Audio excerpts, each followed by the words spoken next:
윤석열 대통령이 석방됐습니다. 윤 대통령은 오늘 오후 5시 48분쯤 밝은 표정으로 서울구치소 정문의 모습을 드러냈습니다. 윤 대통령은 지지자들에게 감사합니다라며 인사를 한 뒤 주먹을 불끈 쥐어보기도 했습니다. 지지자들이 환호를 뒤로 하고 경호처 차량이 탑승한 뒤 한남동 대통령 관저로 향했습니다. 윤 대통령은 체포영장이 집행된 지 52일 만에 석방됨에 따라서 전국이 숨가쁘게 돌아가게 됐습니다.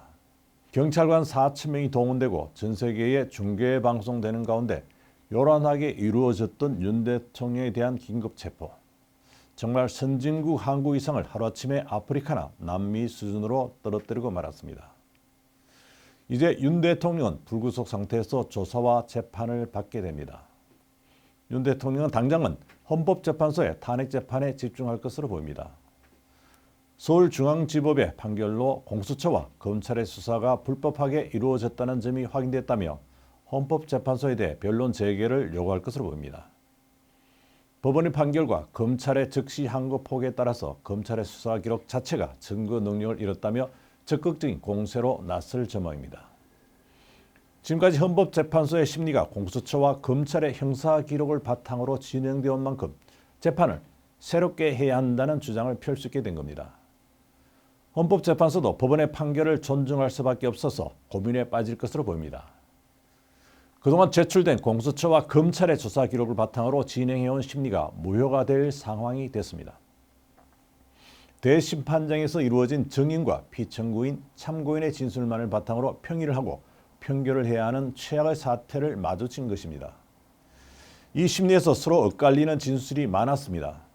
기억착오나 의도적인 거짓 진술 등 국민들이 혼란스러워했던 상황이 참 많았습니다. 물론 지금까지 확보된 진술만으로도 헌법재판소는 비상계엄이 헌법과 법률에 위배되는지 여부를 판단할 수 있을 겁니다. 문제는 그동안 송부받은 형사기록 등을 바탕으로 심리를 진행해온 만큼 법률적 흠결을 무시하고 편결을 할 수 있느냐 하는 상식적 문제에 봉착했습니다. 만약 변론 제기 없이 편결을 예정대로 진행하고 선고를 할 경우에 과연 국민들이 이를 수용하겠느냐 하는 문제가 대두됩니다. 그동안 윤 대통령 측은 변론 제기를 통해서 미진한 부분에 대한 보충 심리를 요구해왔지만 헌재는 이를 받아들이지 않았습니다. 과연 지금도 받아들이지 않을까요? 객관적인 사정 변경이 인정된다면 이를 수용하는 것이 타당하고 또 법정신이기도 합니다. 법원이 브레이크를 건 검찰과 공수처의 수사를 그대로 인정한다면 국민적 저항에 부딪힐 수도 있습니다. 헌법재판소가 국민들의 신뢰를 확보하기 위해서도 시간에 쫓기기보다 냉정하게 재판을 해서 모두가 공감할 수 있는 선고가 되어야 합니다. 잘 아시는 것처럼 이번 윤 대통령 탄핵과 관련해서 우리 국민들은 반반으로 갈려 있습니다. 자칫 국민들이 치유받지 못하는 최악의 상황이 빚어질 수도 있습니다. 오늘도 광화문과 여의도 그리고 헌법재판소 앞 등에서는 수만 명의 시민들이 탄핵 찬성과 반대 집회를 열었습니다. 내일부터는 집회가 더욱 격렬해질 수 있습니다.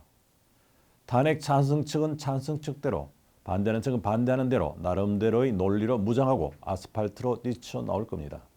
여야 정치권도 치열한 정쟁에 휩쓸릴 수 있습니다. 우리 사회가 회복될 수 없는 상처를 입을 수 있습니다. 헌법재판소는 단순한 재판소가 아닙니다. 우리 민주주의의 최후 보루입니다. 어떤 결과가 나오더라도 청구인과 피청구인에게 충분한 진술 기회를 주고 결론을 도출해야 합니다.